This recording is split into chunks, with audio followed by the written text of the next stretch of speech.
साला ये फौलादी देशभक्त का है, साला तुम्हारे गोलियों से डरेगा रे। आज मैं आप सभी लोगों से अपनी अंतिम इच्छा प्रकट करने आया।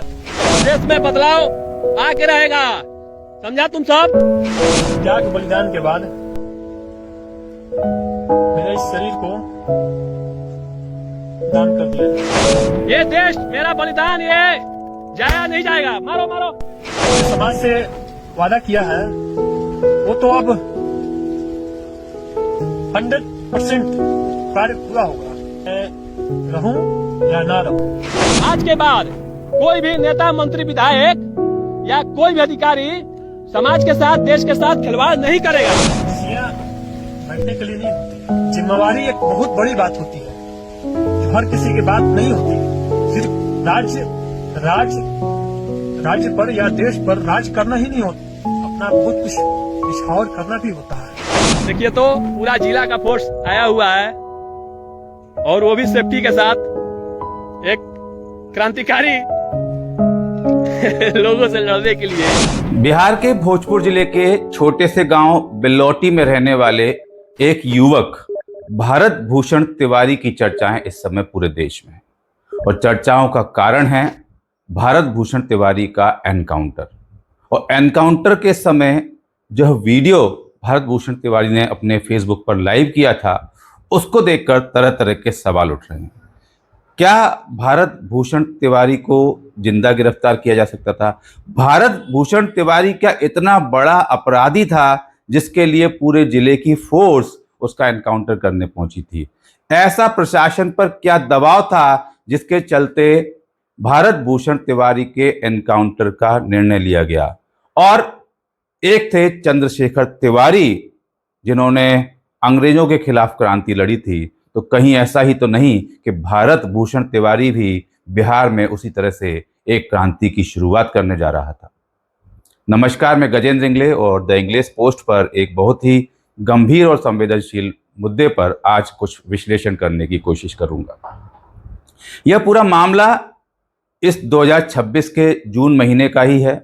17 जून को सुबह सुबह एनकाउंटर हुआ है, लेकिन एनकाउंटर से पहले की भी कुछ चर्चाएं और कुछ बातें जान लेना जरूरी है कि आखिर ये भारत भूषण तिवारी है कौन, ये कहाँ का आतंकवादी है, ये कहाँ का नक्सलाइट है और इसके संबंध किस किस पाकिस्तानी गिरोह से हैं। जी हाँ, कुछ लोग आपको ऐसा भी बता सकते हैं, लेकिन भारत भूषण तिवारी की यदि चर्चा करें तो बिहार का जो भोजपुर जिला है, वहाँ का शाहपुर थाना क्षेत्र है। वहाँ छोटा सा गांव है बिल्लौटी। एक साधारण से परिवार से आता है, ग्रामीण परिवार में। काशीनाथ तिवारी जो इनके पिता हैं, वो पुलिस में हेड कांस्टेबल रहे, वहां से रिटायर हुए। 3 भाई हैं। 3 भाई में भारत भूषण तिवारी बीच का भाई, बीच का बेटा है। पढ़ता रहा, बीएससी किया, बीएससी के बाद नौकरी की तलाश की, लेकिन नौकरी कहीं मिलनी नहीं थी। परिवार में जब बच्चा युवा हो जाता है, क्योंकि अभी यदि अब बात करें तो भारत भूषण तिवारी की उम्र लगभग 32 साल है। 24-25 साल का होने पर ही चर्चा चलने लगी कि बेटा तुम्हारी शादी करानी है। भारत भूषण तिवारी ने बोला कि भाई मैं बेरोजगार हूँ, मेरे पास इतने साधन नहीं है, तो उन्होंने शादी से इनकार कर दिया। अब भारत भूषण तिवारी नौकरी नहीं करते क्या थे? भारत भूषण तिवारी को जज्बा था देश की सेवा करने का, जनता की सेवा करने का। जगह जगह पर ब्लड कैंप लगते थे, वहाँ पर बढ़ चढ़ कर भाग लेते थे। जो लोगों की समस्याएं होती थीं, लोगों की समस्याओं का निदान करने का प्रयास करते थे। सरकारी सिस्टम में कहीं किसी की कोई सुनवाई नहीं हो रही है तो वहाँ उसकी आवाज़ बनने की कोशिश करते थे। एक ग्रेजुएट युवा सिस्टम में जब कमियां देख रहा था तो सिस्टम की कमियों के विरोध में आवाज उठा रहा था, आम जन के न्याय की बात कर रहा था। और धीरे धीरे करते उसका एक औरा बढ़ता गया। पूरे क्षेत्र में जब भी किसी को कोई समस्या होती थी, लोग भारत भूषण तिवारी के पास पहुंचते थे।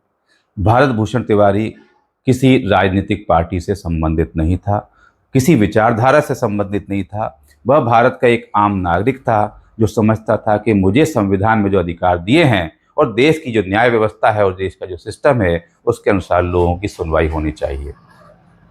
ऐसे करते करते उसका जीवन आगे चल रहा था। तभी अचानक से उसके गांव में एक तरह की हलचल होती है। हलचल ये होती है कि गंगा उफान पे आने के बाद कोई एक दूर का गांव जब डूब क्षेत्र में आ गया था, तो वहां के ग्रामीणों को विस्थापित करके भारत भूषण तिवारी का जो बिलोटी गांव है उसके ही बाहर लगभग 100 परिवारों को बसाया जा रहा था। अब जब भारत भूषण तिवारी को ये जानकारी मिली, वो वहां पहुंचे, वहां के ग्रामीणों से चर्चा की कि भाई क्या चक्कर है, आप लोग यहाँ क्या कर रहे हैं। तो उन्होंने कहा भाई हमारे को सरकार यहाँ बसा रही है। अब भारत भूषण तिवारी को ये जानकारी थी कि बिलोटी गांव से भी कुछ दूरी पर जहां इनको बसाया जा रहा है वह जगह भी डूब क्षेत्र में आती है। मतलब एक गड्ढे से आप निकले और दूसरे गड्ढे में प्रशासन ने आपको पहुंचा दिया।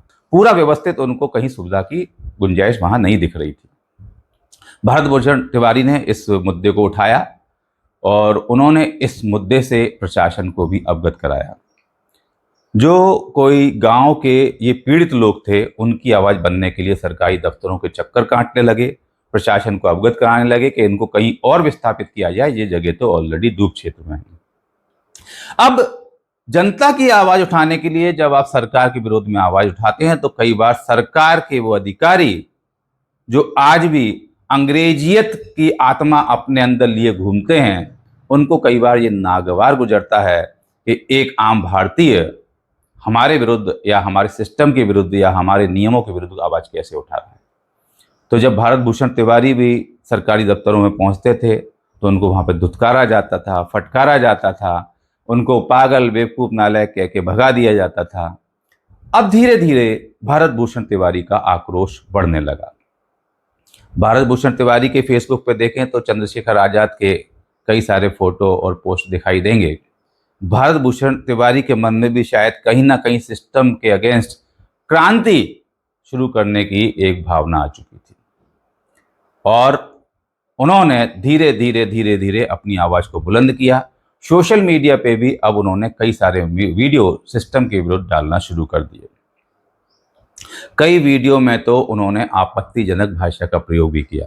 ऐसा ही एक वीडियो उन्होंने डाला कि ये जो ग्रामीणों को बसाने की सब गलत तरीके से व्यवस्था हो रही है, अब यदि कोई भी सरकारी अधिकारी मेरे गांव में आया तो अच्छा नहीं होगा, ऐसा करूंगा वैसा करूंगा, कुछ उन्होंने इस तरह की भाषा का प्रयोग किया।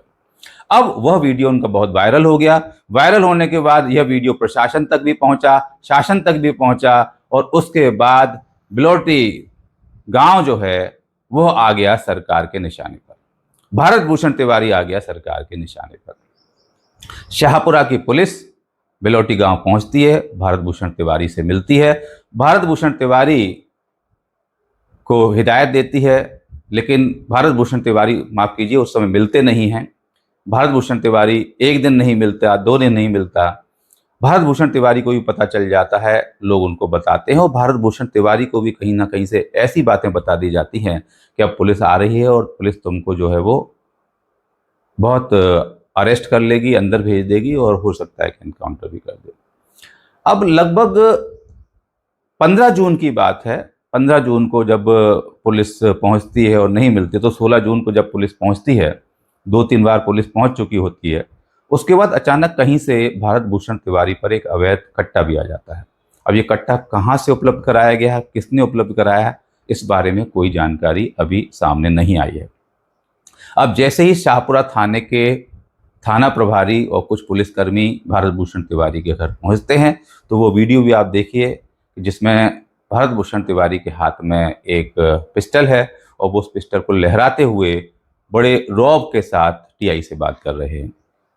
उस समय पुलिस लौट जाती है, लेकिन ये वीडियो फिर से वायरल हो जाता है और ये वीडियो इतना वायरल होता है कि वायरल होते होते इस वीडियो की वजह से पूरे देश में बिहार की सरकार की किरकिरी होने लगती है और बिहार के पुलिस की किरकिरी होने लगती है। और जब किरकिरी होने लगती है तो अब इस बेइज्जती का इलाज बिहार के सिस्टम को एक ही नजर आता है और वो होता है कि इस क्रांतिकारी की आवाज को ही बंद कर दिया जाए। बात फिर 17 जून की है। 17 जून को सुबह सुबह पूरे जिले का फोर्स बिलोटी थाने में, बिलोटी गांव में पहुंच जाता है और बिलोटी गांव में पहुंचकर चारों तरफ से घेराबंदी कर दी जाती है और ऐसा बोला जाता है कि भाई अब तुम्हें हम अरेस्ट कर रहे हैं। वही फिर भारत भूषण तिवारी अपने फेसबुक पर एक लाइव वीडियो चलाते हैं। और इससे पहले मैं आपको बता दूं कि पुलिस ने जो भारत भूषण तिवारी के पिता थे काशीनाथ तिवारी, उनको उठाकर थाने में बिठा लिया था। थाने में उनको बोला गया था कि आपके बच्चे को अरेस्ट करना है, उसके विरुद्ध ऐसे ऐसे आरोप हैं। यहाँ एक बात बता देना और जरूरी है कि इस घटनाक्रम से पहले भारत भूषण तिवारी पर ऐसी जानकारी भी आई है कि कहीं पर भी किसी भी थाने में किसी तरह की कोई मामले दर्ज नहीं थे। मतलब कोई भी आपराधिक रिकॉर्ड भारत भूषण तिवारी का नहीं था। अब ये घटना देखिए कि जब पुलिस पूरी फोर्स के साथ पहुंची हुई है, भारत भूषण तिवारी जो है सामने है और उनके हाथ में भी एक पिस्टल है। ऐसी जानकारी मिली कि भारत भूषण तिवारी ने भी छत पर चढ़कर 2 हवाई फायर किए। उसको आकर के पुलिस के पास पहुंचते हैं। काफी लंबे समय तक उस वीडियो में दिखाई दे रहा है कि दोनों तरफ से बातचीत चल रही है। पुलिस काफी दूर खड़ी हुई है। पुलिस क्या कह रही है वो इस वीडियो में सुनाई उतना स्पष्ट नहीं दे रहा है, लेकिन भारत भूषण तिवारी जिस तरीके से वार्तालाप कर रहे हैं वह इस वीडियो में साफ दिखाई दे रहा है। और वार्तालाप के बाद में भारत भूषण तिवारी बार बार ये भी बोलते हुए नजर आ रहे हैं कि एसपी को बुलाओ, एसपी के सामने बात करूंगा, एसपी मुझे जो है वो कमिट करें, उसके बाद मैं जो है वो समर्पण करूंगा। तो ये कहीं ना कहीं भारत भूषण तिवारी को समझ में आ गया था कि उनको एनकाउंटर किया जाएगा। और इसके बावजूद भी जब काफ़ी लंबी बहस के बाद एसपी को नहीं बुलाया जाता, बाकी पुलिस वहाँ पर चारों तरफ से घेर के खड़ी होती है। ऐसी भी जानकारी है कि गोलियां उस समय भी दोनों तरफ से चली। हालांकि इस वीडियो में आप देखेंगे कि गोली की आवाज़ जरूर आई है, शायद भारत भूषण तिवारी के पिस्टल से हो, लेकिन सामने से गोलियों की आवाज़ शायद वीडियो में उतनी साफ नहीं आई है। अब ओवरऑल फाइनली भारत भूषण तिवारी ने निर्णय लिया सरेंडर करने का, और वो अपनी पिस्टल पुलिस के सामने फेंक देता है। और फेंकने के बाद में जो कुछ हुआ वो कहीं पर भी रिकॉर्डेड नहीं है। भारत भूषण तिवारी को 5 गोलियां मारी गई। 5 गोलियां हालांकि नीचे पैरों में ही लगी, लेकिन इसके बाद भारत भूषण तिवारी को पकड़ने के बाद तुरंत अस्पताल नहीं ले जाया गया। पहले शाहपुरा थाने में रखा गया, फिर शाहपुरा के छोटे से अस्पताल में रखा गया और काफ़ी सारा समय खराब किया गया, जिसके चलते उनका खून बह गया। और जब तक पटना अस्पताल में भारत भूषण तिवारी को ले जाया गया तब तक उसकी मौत हो चुकी थी। अब सोशल मीडिया पे ये सवाल उठ रहे हैं कि जब भारत भूषण तिवारी ने पिस्टल फेंक दी थी तो उसके बाद एनकाउंटर की जरूरत क्या थी। इसमें पुलिस के अपने दावे सामने आ रहे हैं। पुलिस का कहना है कि पिस्टल फेंकने के बाद कुछ समय बाद भारत भूषण तिवारी ने फिर से पिस्टल उठाने की कोशिश की। पिस्टल काफी दूर थी, आप वीडियो में देख सकते हैं। लेकिन यदि पुलिस के दावों को भी सही माने तो जिस तरीके से पुलिस, यदि भारत भूषण तिवारी रिकॉर्डिंग कर रहे थे तो हो सकता है कि पुलिस भी कहीं ना कहीं से रिकॉर्डिंग कर रही हो। पुलिस ने कोई भी रिकॉर्डिंग जारी क्यों नहीं की? क्या पुलिस का मंतव्य ये था कि यदि रिकॉर्डिंग हमारे फेवर में होगी, कुछ उसके तरफ से गलत होगा तो हम रिकॉर्डिंग बताकर इस युवक को आतंकवादी घोषित कर देंगे, और यदि हमारे तरफ के फेवर में नहीं हुई तो हम रिकॉर्डिंग को छुपा के रख लेंगे? क्योंकि भारत भूषण तिवारी की रिकॉर्डिंग में उसके आगे का कुछ भी नहीं है। लेकिन सवाल उठ रहे हैं और सवाल बहुत गंभीर हैं और जायज हैं कि ऐसा क्या अपराध भारत भूषण तिवारी का था जिसकी वजह से उसका एनकाउंटर करना पड़ा। क्योंकि पिछला कोई भी आपराधिक रिकॉर्ड नहीं है। सिस्टम के खिलाफ आवाज उठा रहा था, प्रशासन के नाक में दम कर रखा था, और जिस तरीके से पुलिस की किरकिरी हो रही थी और पुलिस के सामने पिस्टल लहराने के बाद और जिस तरह के वीडियो में सरकार के सिस्टम पे आवाज उठाने के बाद पूरी जो बिहार की सरकार है उसकी किरकिरी हो रही थी, उस किरकिरी के चलते मुझे लगता है कि जिस तरीके से अंग्रेजों का ईगो हर्ट हो जाता था उसी तरह इन काले अंग्रेजों का भी शायद ईगो हर्ट हो गया होगा, जिसके चलते इन्होंने ये निर्णय लिया कि अब इस युवक का एनकाउंटर ही करना है, क्योंकि सिस्टम को अब ऐसे क्रांतिकारियों की जरूरत नहीं है। इसमें देखिए, यदि पुलिस चाहती तो पुलिस के पास बहुत सारे ऑप्शन थे। मुझे याद है मेरे शहर ग्वालियर का ही वो कांड है, एक सरफिरा आशिक पिस्टल लेके बैठा हुआ था स्टेडियम के सामने, लेकिन उसको पकड़ने के लिए पुलिस ने फायरिंग नहीं की थी। पुलिस ने आंसू गैस के गोले छोड़े थे। Tear gas is one of the alternative that can help. तो यहां पर भी यदि आपको भारत भूषण तिवारी को अरेस्ट करना था और वो एग्रेसिव भी था, कुछ डर था, तो आप रबर बुलेट का यूज कर सकते थे, आप वाटर कैनन का यूज कर सकते थे, आप टीयर गैस का यूज कर सकते थे, और टीयर गैस का यूज करने के बाद में या इनमें से कोई भी ऑप्शन यूज करने के बाद में भी आप उसे जिंदा गिरफ्तार कर सकते थे। लेकिन इस पूरे मामले में कहीं से भी ऐसी कोई मंशा नजर नहीं आ रही बिहार सरकार की या बिहार पुलिस की कि उन्होंने इसे जिंदा पकड़ने का या जिंदा रखने का कोई प्रयास किया हो। अब सवाल ये उठता है कि एक थे चंद्रशेखर तिवारी, जिन्होंने अंग्रेजों के उस सिस्टम के विरुद्ध में आवाज़ उठाई थी। उस समय तो देखिए विदेशी पुलिस थी, सिस्टम भी अंग्रेजों के हाथ में था, उनको भी इसी तरीके से घेर लिया जाता है। उनको घेर लिया जाता है, उसके बाद वो खुद को ही गोली मार लेते हैं, जिस तरह से जानकारी दी गई है।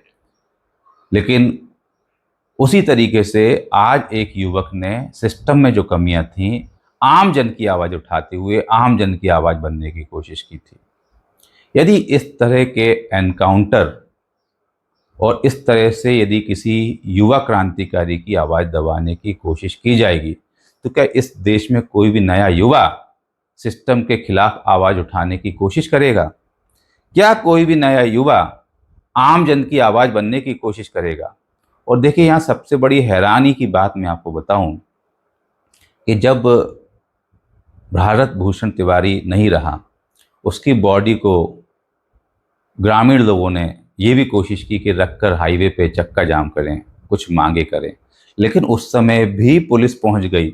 उस समय भी पुलिस ने ग्रामीणों पे बंदूकें तान दी, और बंदूकें जब तानी तो ग्रामीण रोड छोड़ के खेतों में भागते नजर आए, क्योंकि उनको डर था कि भाई ये पुलिस अभी 2 दिन पहले ही वही सब कुछ कर चुकी है जो ग्रामीणों ने अपने आंखों से देखा। तो इस तरीके से यदि सिस्टम के विरुद्ध कोई युवक आवाज़ उठा रहा है, तो क्या उसकी आवाज़ नहीं सुनी जानी चाहिए थी? नियम कायदे के अनुसार कुछ ऐसी व्यवस्था नहीं होनी चाहिए थी? यहाँ मैं मानता हूँ कि हो सकता है कि अंत में जिस तरीके से पिस्टल कहीं से भारत भूषण तिवारी के पास आ गई और जो हिंसा का रास्ता भारत भूषण तिवारी ने अपनाया वो गलत था। लेकिन ऐसी क्या मजबूरियां रहीं या सिस्टम की ऐसी क्या निष्क्रियता रही कि एक युवा जो आम लोगों की आवाज़ बन रहा था, धीरे धीरे धीरे करते हुए उसके मन में इतना एग्रेशन हो गया, इतना आक्रोश भर गया कि उसको हथियार उठाने के लिए भी मजबूर होना पड़ा। हथियार उसने स्वयं के शौक के लिए नहीं उठाए, किसी को टशन दिखाने के लिए नहीं उठाया। एक ऐसा युवक जिसके बारे में अभी जितना भी मैंने वहाँ से स्टडी किया है, वह सब यही निकल के आ रहा है कि वह आम लोगों की आवाज़ बनने की कोशिश कर रहा था और सिस्टम के विरुद्ध आवाज़ उठा रहा था। तो क्या हमारे देश में सिस्टम के विरुद्ध आवाज़ उठाना गुनाह है? अब यहाँ पर ये सब चीज़ें होने के बाद में मानव अधिकार आयोग पर बहुत बड़ी जिम्मेदारी है कि वह इस एनकाउंटर की निष्पक्ष जांच करें और जांच करने के बाद देखें, क्योंकि देखिए इस पूरे मामले का जो फाइनल डिसीजन होगा वह देश में एक बहुत बड़ा बदलाव ला सकता है। यदि इसी तरीके से किसी की आवाज़ को कुचल दिया जाएगा और इस मामले को भी दबा दिया जाएगा, तो यकीन मानिए सिस्टम करप्ट है, सिस्टम में भ्रष्ट अधिकारी बैठे हैं, सिस्टम में अंग्रेजियत की बदबू अभी भी फैली हुई है, और उसे हटाने का प्रयास यदि आज आगे वाला युवा करने की कोशिश भी करे और यदि उसके साथ इस तरह की अनहोनी हो जाए, तो आप यकीन मानिए कि ये मैसेज काफ़ी सारे अन्य युवाओं को डराएगा और कोई भी युवा पूरे देश में कहीं से भी चंद्रशेखर बनने की कोशिश नहीं करेगा, क्योंकि चंद्रशेखर वही बनते हैं जिनके अंदर जज्बा होता है, जुनून होता है और सिस्टम के खिलाफ आवाज़ उठाने का मुद्दा होता है। तो आपको क्या लगता है, क्या भारत भूषण तिवारी का एनकाउंटर जो हुआ वह एक तमाचा है पूरी बिहार सरकार के ऊपर और हमारे सिस्टम के ऊपर? और इसी तरीके से यदि युवाओं की आवाज़ दबाई जाएगी तो क्या आने वाले समय में युवा आम जन की आवाज बनने की और सिस्टम के विरुद्ध लड़ने की कोशिश करेंगे या हिम्मत जुटा पाएंगे? इस बड़े सवाल के साथ मैं अपने वीडियो को यहीं विराम देता हूं। जो मैसेज मैं कन्वे करना चाहता हूं, यदि वह समझ में आया हो तो कमेंट जरूर कीजिएगा। अगले किसी मुद्दे पर ऐसी ही संवेदनशील चर्चा के साथ फिर आऊंगा। जब तक के लिए नमस्कार, जय हिंद।